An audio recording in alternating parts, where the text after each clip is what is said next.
بسم اللہ الرحمن الرحیم۔ السلام علیکم۔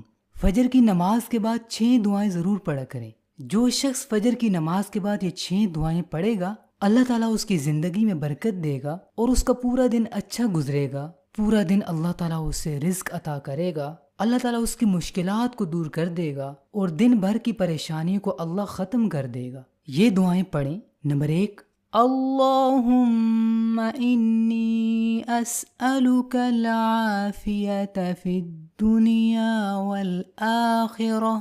یہ دنیا اور آخرت میں عافیت اور خیر کی دعا ہے۔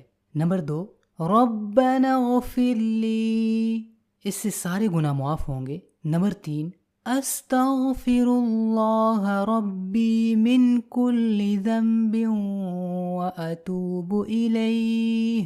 نمبر 4، ربنا تقبل منا انك انت السميع العليم۔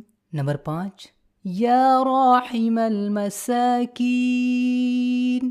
نمبر 6، لا الہ الا انت سبحانک انی کنت من الظالمین۔ میرے دوستوں اور میری بہنوں، پلیز یہ دعائیں پڑھا کریں۔ ان دعاؤں میں بہت خیر اور برکت ہے۔ جو شخص فجر کی نماز کے بعد یا صبح کسی بھی وقت یہ دعائیں پڑھے گا، اللہ تعالیٰ اس کی زندگی میں خیر و برکت ڈال دے گا۔ اس کے سارے دن میں خیر و برکت ہوگی اور پورا دن اللہ تعالیٰ اس کی ہر دعا قبول کرے گا اور اسے ہر بری چیز سے محفوظ فرمائے گا۔